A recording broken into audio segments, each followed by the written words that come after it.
Hi all, അസ്സലാമു അലൈക്കും. Welcome back to Silnas kitchen. ഇന്നത്തെ റെസിപ്പി വളരെ സിമ്പിളായിട്ട് തയ്യാറാക്കി എടുക്കാൻ പറ്റുന്ന ഈസി ആയിട്ടുള്ള നല്ലൊരു കിഡിലൻ ടേസ്റ്റി ആയിട്ടുള്ള ഒരു പലഹാരത്തിൻ്റെ റെസിപ്പിയാണ്. കുട്ടികൾക്കും വലിയവർക്കുമെല്ലാം ഒരുപോലെ ഇഷ്ടാവുന്ന വളരെ വെറൈറ്റി ആയിട്ടുള്ള നല്ല ടേസ്റ്റി ആയിട്ടുള്ള ഒരു സ്നാക്സിൻ്റെ റെസിപ്പിയാണ്. അപ്പോൾ നമ്മുടെ ഈ ഒരു പലഹാരം എങ്ങനെയാണ് തയ്യാറാക്കുന്നതെന്ന് അറിയാൻ വേണ്ടി വീഡിയോ സ്കിപ്പ് ചെയ്യാതെ മുഴുവനായിട്ടൊന്ന് കണ്ടു നോക്കണേ. റെസിപ്പിയിലോട്ട് കടക്കുന്നതിന് മുമ്പായി സിൽനാസ് കിച്ചൺ ചാനൽ ആദ്യമായിട്ട് കാണുന്നവരാണെങ്കിൽ പ്ലീസ് ഒന്ന് സബ്സ്ക്രൈബ് ചെയ്തേക്കണേ. ഒപ്പം തന്നെ ഈ വീഡിയോസ് നിങ്ങൾക്ക് ഇഷ്ടപ്പെടുകയാണെങ്കിൽ ഒരു ലൈക്ക് ചെയ്യാനും മറക്കരുത്.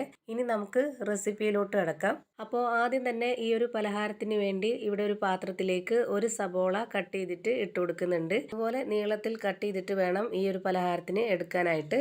അരിഞ്ഞെടുക്കുമ്പോൾ ഇതുപോലെ ഒറ്റയായിട്ട് കിട്ടിയിട്ടില്ല എന്നുണ്ടെങ്കിൽ കൈകൊണ്ടൊന്ന് തിരുമ്മിയിട്ട് ഇതുപോലെ പാത്രത്തിലേക്ക് ഇട്ട് കൊടുത്താൽ മതി. ഇനി വേണ്ടത് ഉരുളക്കിഴങ്ങാണ്. ഉരുളക്കിഴങ്ങ് ഇതുപോലെ ഒരു ഗ്രേറ്ററിൽ ഒന്ന് ഗ്രേറ്റ് ചെയ്തിട്ട് നീളത്തിൽ ഇതുപോലെ എടുത്തിട്ടുണ്ട്. ഒരു ഉരുളക്കിഴങ്ങാണ് ഞാൻ എടുത്തിട്ടുള്ളത്. അതും കൂടി ഇതിലേക്ക് ഇട്ട് കൊടുക്കാം. ഓരോരുത്തർക്കും എത്രയാണോ പലഹാരം വേണ്ടത് അതിനനുസരിച്ച് കൂട്ടിയും കുറച്ചൊക്കെ എടുക്കാവുന്നതാണ്. ഇനി ഞാൻ ഇതിലേക്ക് ഇട്ട് കൊടുക്കുന്നത് ചെറുതായി കട്ട് ചെയ്തെടുത്തിട്ടുള്ള ഇഞ്ചിയാണ്. ഒരു ചെറിയ കഷ്ണം ഇഞ്ചിയാണ് ഇതിലേക്ക് ഇട്ട് കൊടുക്കുന്നത്.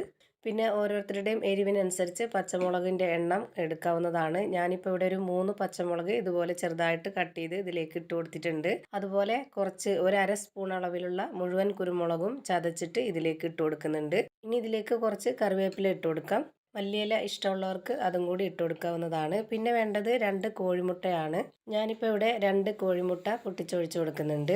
പിന്നെ ഇതിലേക്ക് ഒരു നുള്ള് ഗരം മസാല പൊടി ഇട്ട് കൊടുക്കുന്നുണ്ട്. വേറെ പൊടികളൊന്നും തന്നെ ഇട്ട് കൊടുക്കുന്നില്ല. ഇനി അങ്ങനെ പൊടികൾ ഇട്ട് കൊടുക്കണം എന്ന് നിർബന്ധമുള്ളവർക്ക് ഇട്ട് കൊടുത്ത് തയ്യാറാക്കാവുന്നതാണ്. ഇനി അടുത്തതായി ഇതിലേക്ക് വേണ്ടത് അരിപ്പൊടിയാണ്. ഞാനിവിടെ 4 ടേബിൾ സ്പൂൺ അളവിൽ വറുത്ത അരിപ്പൊടിയാണ് ഇട്ട് കൊടുക്കുന്നത്. വറുക്കാത്ത അരിപ്പൊടിയിലും ചെയ്തിട്ടെടുക്കാം, അത് കുഴപ്പമൊന്നുമില്ല. ഇനി ഇതിലേക്ക് ആവശ്യത്തിനുള്ള ഉപ്പും കൂടെ ഇട്ട് കൊടുത്തതിന് ശേഷം ഇത് കൈ വെച്ചിട്ട് നന്നായിട്ടൊന്ന് മിക്സ് ചെയ്തിട്ടെടുക്കാം. അരിപ്പൊടിക്ക് പകരം കോൺഫ്ലവർ പൊടിയിൽ ചെയ്തിട്ടെടുക്കണമെന്നുണ്ടെങ്കിൽ അങ്ങനെയും ചെയ്തെടുക്കാം, അതും നല്ല ടേസ്റ്റാണ്.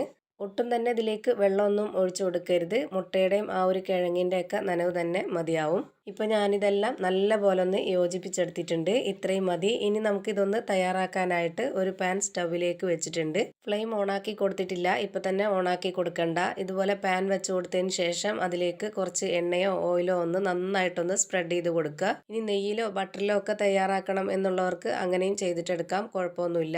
എന്നിട്ട് ഇതുപോലെ നന്നായിട്ട് സ്പ്രെഡാക്കിയതിന് ശേഷം അതിലേക്ക് ഈ നേരത്തെ മിക്സ് ചെയ്ത് വെച്ചിട്ടുള്ള ആ ഒരു കൂട്ട് ഒഴിച്ചു കൊടുക്കുക. ഇത് മുഴുവനായി ഒഴിച്ചു കൊടുത്തതിന് ശേഷം ഒന്നുകിൽ കൈ വെച്ചിട്ടോ അല്ലെങ്കിൽ ഒരു സ്പാച്ച് വെച്ചിട്ടോ ഇതുപോലെ നന്നായിട്ടൊന്ന് പരത്തിയെടുക്കാം. ഇതുപോലെ നന്നായി പരത്തി കൊടുത്തതിന് ശേഷം മാത്രം ഫ്ലെയിം ഓണാക്കി കൊടുക്കുക. ഫ്ലെയിം ലോ ഫ്ലെയിമിൽ മാത്രം വെച്ച് കൊടുക്കുക. ഇത് വേവാനായി എത്ര സമയം എടുക്കുന്നോ അത്രയും സമയം വരെ ലോ ഫ്ലെയിമിൽ തന്നെ വെച്ചിരിക്കുക. ഇനി നമുക്കിതൊന്ന് വെന്ത് കിട്ടാനായിട്ട് അടച്ചു കൊടുക്കാം. ഒരു 6-7 മിനിറ്റ് കഴിഞ്ഞതിന് ശേഷം ഇതിൻ്റെ അടപ്പൊന്ന് തുറന്ന് നോക്കുക. അപ്പോൾ ഇതിൻ്റെ ഒരു ഭാഗം വെന്ത് കിട്ടിയിട്ടുണ്ടാവും. ഇനി ഇതൊന്ന് തിരിച്ചിട്ട് കൊടുത്തിട്ട് വേവിച്ചെടുക്കണം. അപ്പോൾ അതിന് മുമ്പായിട്ട് ഇതിൻ്റെ മുകളിലേക്ക് ഒരു 2 സ്പൂൺ എണ്ണ കൂടി ഒഴിച്ചു കൊടുക്കാം. അപ്പോൾ ആ ഒരു ഭാഗവും കൂടി എണ്ണയിൽ കിടന്ന് വെന്ത് കിട്ടുമ്പോഴാണ് നല്ല ടേസ്റ്റായിട്ട് കിട്ടുന്നത്. ഇപ്പോൾ ഞാനിതിലേക്ക് 2 സ്പൂൺ അളവിൽ എണ്ണ ഒഴിച്ചു കൊടുത്തിട്ടുണ്ട്. ഇനി നമുക്കിതൊന്ന് മറിച്ചിട്ട് കൊടുക്കാം. ഈ എണ്ണ ഒഴിച്ചു കൊടുക്കുമ്പോൾ തന്നെ ഇതിൻ്റെ ചുറ്റുമുള്ള ആ ഒരു ഭാഗമൊക്കെ ഒന്ന് നല്ലപോലെ ഒന്ന് ഇളകി കിട്ടും. അപ്പോൾ നമുക്കിത് മറിച്ചിട്ട് കൊടുക്കാനും ഒരു ബുദ്ധിമുട്ടും ഉണ്ടാവില്ല. ഇപ്പോഴും ഞാൻ ലോ ഫ്ലെയിമിൽ തന്നെ ഇട്ട് വെച്ചിരിക്കുകയാണ്. ഈ ഒരു ഫ്ലെയിമിൽ തന്നെയാണ് ഈ ഭാഗവും വെന്ത് കിട്ടേണ്ടത്. ഒരു 4 മിനിറ്റ് സമയമായിട്ടുണ്ട്. ഇനി നമുക്കിതൊന്ന് തിരിച്ചിട്ട് കൊടുത്ത് നോക്കാം. ഇപ്പോൾ ദാ ഇതിൻ്റെ 2 സൈഡും ഒരുപോലെ വെന്ത് കിട്ടിയിട്ടുണ്ട്. ഇത്രയും വെന്താൽ മതി. ഇനി നമുക്ക് ഇതിൻ്റെ ഫ്ലെയിം ഓഫ് ചെയ്ത് കൊടുക്കണം. അപ്പോൾ നമ്മുടെ കിഡിലൻ ടേസ്റ്റി ആയിട്ടുള്ള ഒരു അടിപൊളി പലഹാരം റെഡിയായി. ഞാനിപ്പോൾ ഇത് വേറൊരു പാത്രത്തിലേക്ക് ഇട്ട് കൊടുത്തതിന് ശേഷം കട്ട് ചെയ്തെടുത്തിട്ടുണ്ട്. നല്ല ടേസ്റ്റാണ് ഇത് കഴിക്കാൻ, എത്ര കഴിച്ചാലും മതി വരില്ല. അപ്പോൾ ഇത്രയേ ഉള്ളൂ ഇന്നത്തെ വീഡിയോ ഇഷ്ടമായാൽ ലൈക്ക് ചെയ്യാനും കമൻറ്റ് ചെയ്യാനും ഷെയർ ചെയ്യാനും മറക്കരുത്. അതുപോലെ തന്നെ ഞാനിടുന്ന പുതിയ വീഡിയോസ് നോട്ടിഫിക്കേഷനായിട്ട് കിട്ടുന്നതിന് വേണ്ടി സബ്സ്ക്രൈബ് ചെയ്ത് ബെല്ലൈക്കൺ അമർത്തി അതിൽ ഓൾ എന്ന ഓപ്ഷൻ എനേബിൾ ചെയ്ത് കൊടുക്കാനും മറക്കരുത്. പുതിയൊരു വീഡിയോയുമായി വീണ്ടും വരും. Thank you for watching.